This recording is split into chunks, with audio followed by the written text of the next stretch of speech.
Hello everyone, and welcome to SUNUP. I'm Lyndall Stout.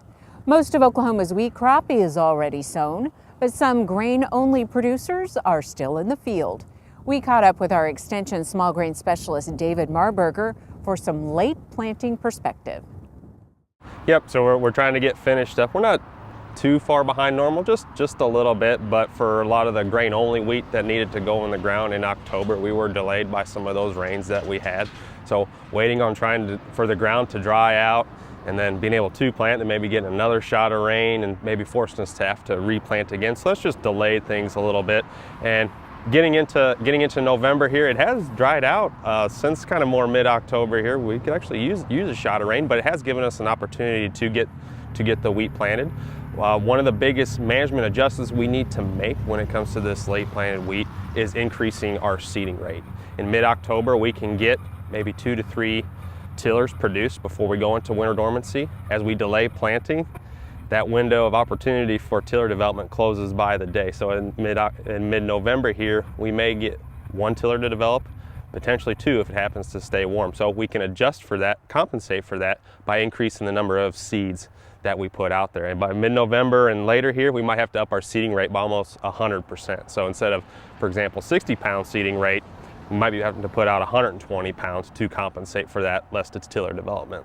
There's some other compensation too in some other management areas. Start with nutrient management and some things to think about if you're just now getting started. Yep, so little plants going into winter need all the help they get when it comes to fertility. One option might be, if someone doesn't typically do this, is putting a little bit of starter fertilizer in furrow, a little bit of DAP. For example, 50 pounds per acre of DAP in furrow with the seed gives that little seedling with the little roots an opportunity to intercept some phosphorus right away. What about pest control and weed management? Are there any special concerns with these later planted seeds? Well, like anything with late planted wheat, the plants are small. We might have some weeds that are germinating along with them as well, and those weeds are going to be taking up water and nutrients that you're hoping that the wheat's going to be taking up. So trying to control those weeds early on instead of waiting will help give a leg up to the wheat plant. And any pests that you may have out there, if they're reaching thresholds, making sure we're getting on top of that and getting those controlled early. Now let's kind of switch gears for those producers who planted earlier in the season and are thinking about putting their livestock on wheat. What kind of advice do you have for them? What's kind of that benchmark? And you have some sample plants to talk about. Yeah, it's already hard to think. It's mid-November, and for those who planted into good soil moisture, maybe end of August, early September, and got it well established, now is about the time to be getting ready to think about put those cattle out. So what do we need to look for when it comes to turning cattle out? We'd like to see good top growth overall. Hopefully about 6 to 8 inches of top growth, something that the cattle can get their tongues wrapped around and be able to have a good amount of forage to be able to eat. But we also need to pay attention to what's going on below the soil surface. And we need those crown roots to establish our secondary root system here, the one that's going to intercept the most water and nutrients, as well as anchor those plants into the ground. And you can kind of compare that to a younger plant here.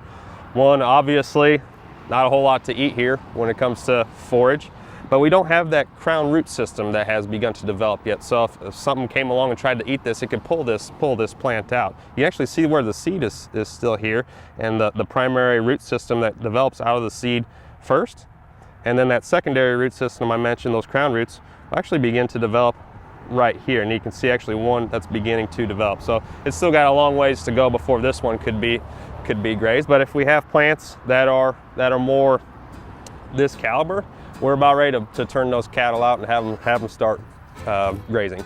Okay, we'll keep our fingers crossed. David, always good to see you, and we'll see you again soon.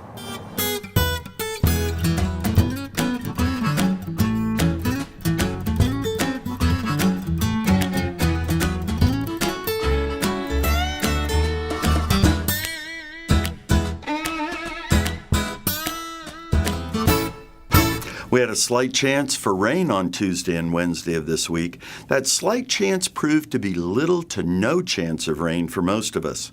Even if we go back to the 1st of November, our Mesonet rainfall map has only blue low rainfall colors. Only 2 locations had more than a half inch of rain, Jay in the northeast with 54/100 inches of rain and Broken Bow with 58/100. Most of the rain amounts over the first 14 days of November were below a quarter of an inch. This was borne out on a map that shows the number of days since a rain of at least a quarter inch fell. Locations in the red area had gone close to 40 days without a rain of at least a quarter inch. The tan areas were at 23 to 24 days and counting. For the 4 Mesonet sites in the green map area, it was 6 days and counting. Going back 30 days, we start to get some green map colors showing areas with over 1 inch of rainfall. The wettest locations were Medicine Park and McAllister that collected more than 3 inches of rain. Our low rainfall shows up as lots of bright colors on a percent of normal rainfall map for the 30 days from October 16th to November 14th. The red in the Panhandle in western Oklahoma are areas with less than 20% of normal rainfall. Bright orange is less than 40% of normal rainfall. The light orange is less than 60% of normal rainfall. No place in Oklahoma has received their normal rainfall since mid-October. The lack of rainfall plays out in our soil moisture on a map of the percent of plant available water from the surface down to 16 inches. There were only 4 places at 100%: El Reno, Red Rock, Inola, and Tallahena.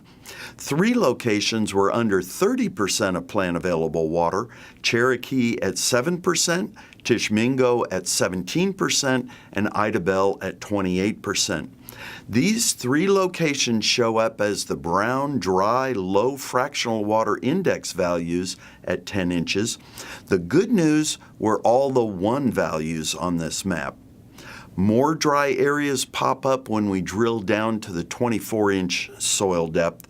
At 24 inches deep, the brown, dry, low fractional water index value areas stretch out in 3 large spots. That brings us to the U.S. Drought Monitor map. While Gary is out this week, he made sure we had the latest drought map. Drought has expanded with more tan D1 drought areas in the northwest, southeast, and eastern Oklahoma. Brown D2 drought areas were added in McCurtain and LaFleur counties as drought has intensified in these areas. And just across the border in Arkansas, an area of red D3 drought level has popped up. Let's hope that level of drought stays out of Oklahoma. Some rain soon, please. From Gary, myself, and all the Mesonet team, we wish you and your family a great Thanksgiving holiday.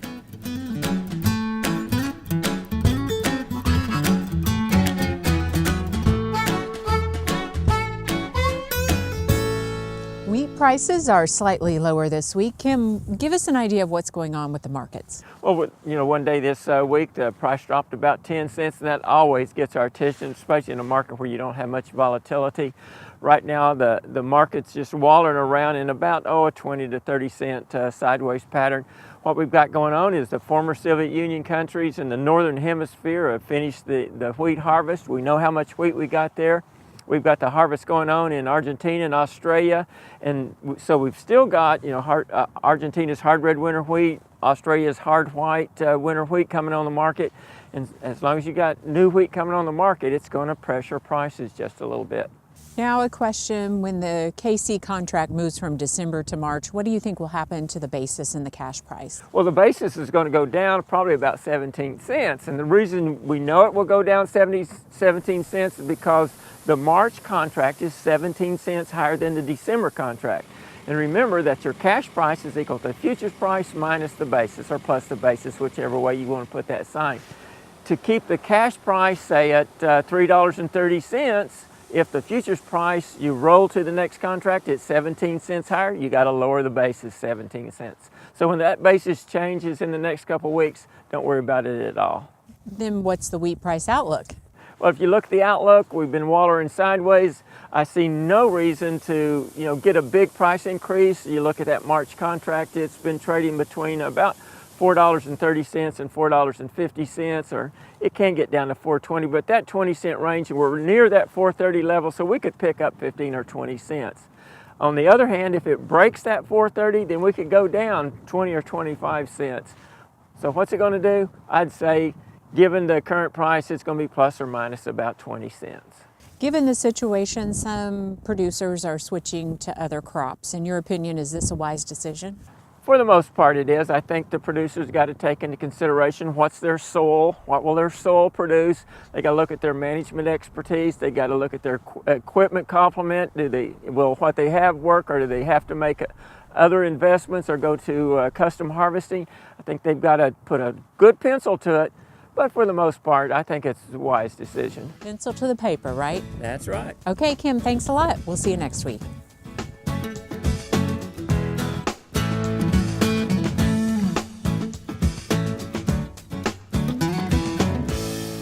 One of the key questions that every commercial cow-calf operation has to answer at weaning time each year is how many replacement heifers do we need to keep in order to make sure that our herd size stays at whatever we think is the appropriate number for our particular situation. Well, one of the ways that we can start to answer that question is by looking at some data that comes from the Dickinson Research Station up in North Dakota. You see what they did was keep track over 20 years' time the number of cows that calved each year in each age group. And if you look at this particular graphic, you'll see that the largest group, as you would expect, are the 2-year-olds, the ones having their first calf. And this tells us that 17% of that herd over a long period of time were the ones having their first babies. So that gives us a starting place as to how many heifers we need to keep back. If we're thinking that we've got a 100 cow herd and I've got to have about 17 of them having their first calf the following year, then we need to keep certainly 17 or more replacement heifers to go into the breeding season next spring. Expect, certainly somewhere around 10% of any well-grown set of heifers to not conceive during that first breeding season. Or in other words, a 90% conception rate is pretty typical of situations, again, where they're well grown. So that tells me that we'd have to keep at least about 20 replacement heifers going into a good growing program to make sure that we had an adequate number to go into the herd the following year. Now, we're into that discussion that is one of the most controversial as far as management in the beef industry, and that's how rapidly, how much growth should we put on replacement heifers between weaning and their first breeding season. Some would recommend that we keep a lot more heifers and grow them at a slower rate, perhaps at less feed expense per heifer by doing that. And that would mean then, instead of keeping back 20 heifers for that 100 cow herd, we have to keep virtually all of our heifers, or someplace close to maybe 40 of them that we're growing at a slow rate as they go into that breeding season next spring, because a lower percentage of those that grow at a slower rate are going to be cycling at the start of the breeding season, and therefore a lower percentage are going to be bred in a shortened breeding season of, say, 30 to 45 days. So, depending upon our growing program that we're planning to use this fall or winter is going to make a big part of the decision of how many of these replacement heifers we're going to keep. If you're going to grow them at a rate of, say, about 2 to 2.5 pounds per head per day between now and the breeding season, then I think we can use that smaller number, because we'll have a higher percentage of them cycling and a higher percentage of them should get bred in that first breeding season. If we grow them at a rate of 1/2 to 1 pound a day between now and that breeding season next spring, we'd better keep back 30 or 40 heifers in order to meet that requirement of getting 17 of them bred and will go into the cow herd the following year. We hope this gives you a little better idea of how you go about making that decision of how many heifers that you're going to keep this fall going into the winter so that you have the right amount calved the following year to maintain cow herd size in your situation. Hey, we look forward to visiting with you again next week on SUNUP's Cow-Calf Corner.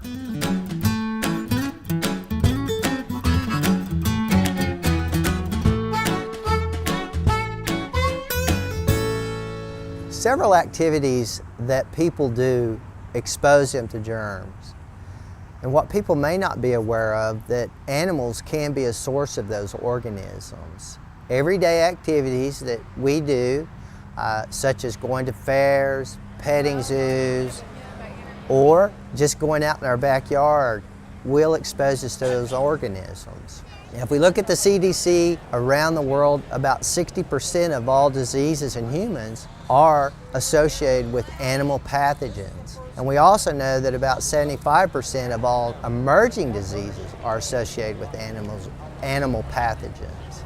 If we look at some of the diseases that we've had problems with this year, we know that well over 900 people have been infected with salmonella that has been associated with backyard poultry. We know that up in the northern part of the United States, there have been some influenza cases that have been associated with swine exhibition at fairs.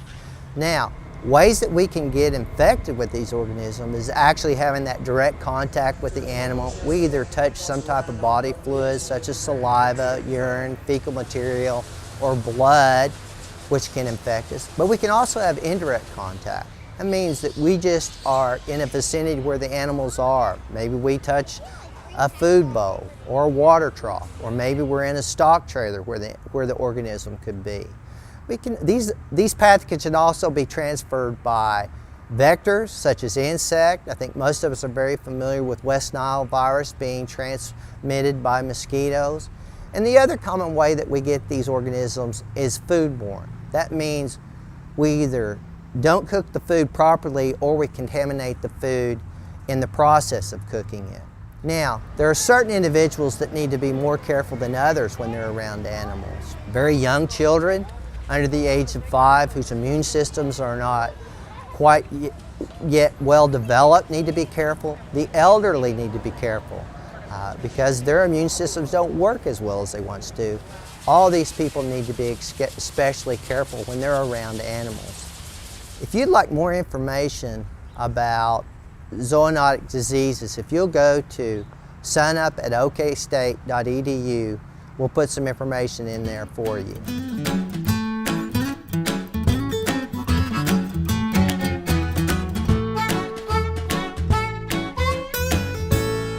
Talking pecans now, Oklahoma's harvest is in full swing, and we had the opportunity to tag along and see how this year's crop is faring at a grove in Osage County. We're here at my home ranch at Selman Farms in Skiatook, Oklahoma, and we're our second day of harvest. Right here we have about 320 acres. This year the crop on Polynesia had actually a good crop this year. I think the crop, as far as Oklahoma has had in the last 5 years, has been down, is what it normally has. There's a halfway decent crop probably about 4 years ago. You know, back up here in part of this northeastern part of the state, we got hit by the ice storm in 2007. We actually haven't really bounced back from that yet. We're still getting there. There's some orchards that have finally kind of came to making what it used to normally make, what it used to average. Some of the orchards have made more, some of them haven't even come close to it. And since then, we've actually had a pretty short crop, last year especially and the year before. We're seeing a little bit of problems with some vivipary, which is pecan sprouting in the shell. It's something a little unusual that we don't usually see in Oklahoma. We see it a lot more in the southeast. Sometimes we see it in wheat, especially on times where it's pretty late rains close to harvesting, and have a little problem with that. That may be something that producers may be seeing this season. And that can knock down your crop a little bit. This year, USDA is predicting about 20 million pounds, which is probably what I would say what we would normally average for Oklahoma is about that 20 million mark. Earlier on, they were predicting, there were some predictions up above 35 million, and I don't see us even getting close to that this year. With the weather being warm towards the end of the season, towards harvest and these late rains, I think that's got our harvest down a little bit. Pecans just haven't, trees haven't started shutting down with it being so warm. They just kept pumping energy when they really should have been finishing off the pecans themselves. You're really looking for a lot of kernel fill during that time. And if you don't have those rains then, it's not producing enough energy to really be filling that kernel. So you may have a very large sized pecan, but the kernel's not being filled. So that can lead to some wafery pecans, some light pecans, and that's really not good for the crop. In the next few years, Oklahoma's crop's going to get bigger. A lot of growers are planting trees all over the place. Nurseries are just selling out every year, it seems like, and I see Oklahoma's crop just getting bigger and bigger. We passed a federal marketing order here about last year. This last season was the first season we collected on it. This is the most I've been excited about our industry than I have in a long time, and mostly because of that marketing order. And I think it's going to be able to help increase our prices, at the table.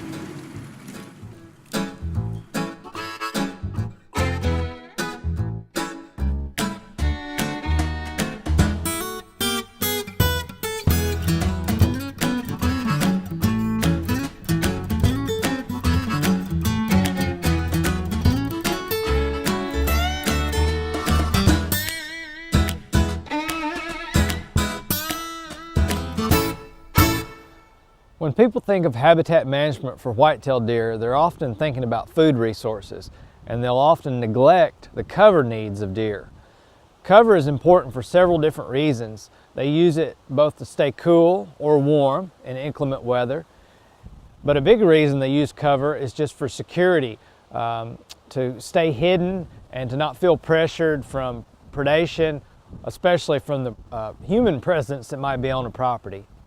So a lot of forested properties in the eastern part of the state have a really open understory. The canopy's closed and there's really not a developed shrub layer.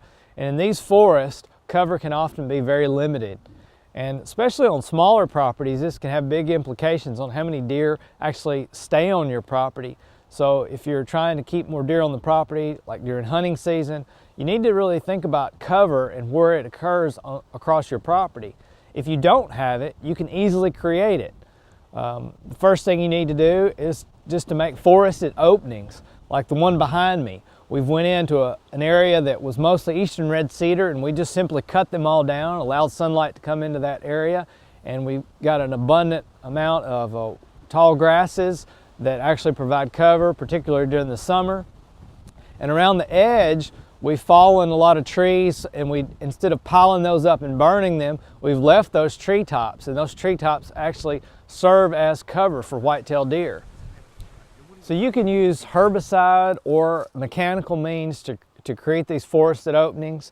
A simple way is just to take a chainsaw and cut these trees off at 3 to 4 foot height. And what we want to do is what's called a hinge cut.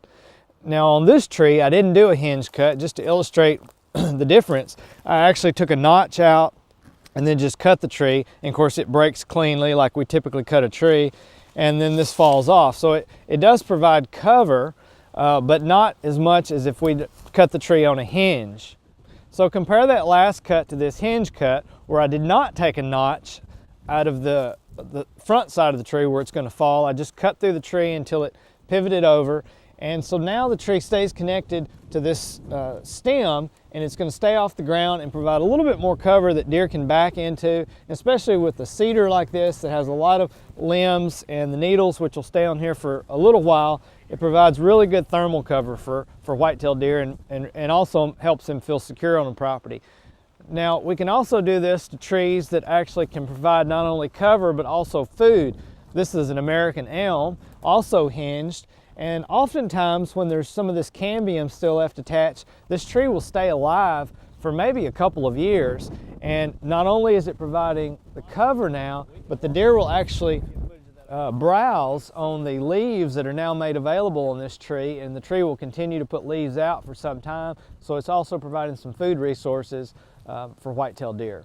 So think about the cover resources you have on your property and the different ways that you can use to create additional cover resources, whether it be mechanical like hinge cutting or herbicide, and then you can follow up with prescribed fire to help keep those areas open and dense and shrubby long term. And I think these tips will help you keep more deer on your property and help those deer really feel secure.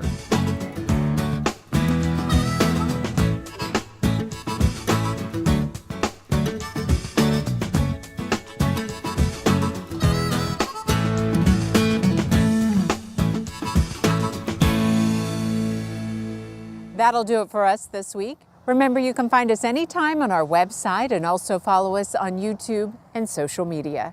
I'm Lyndall Stout. Have a great week, everyone. And remember, Oklahoma agriculture starts at sunup.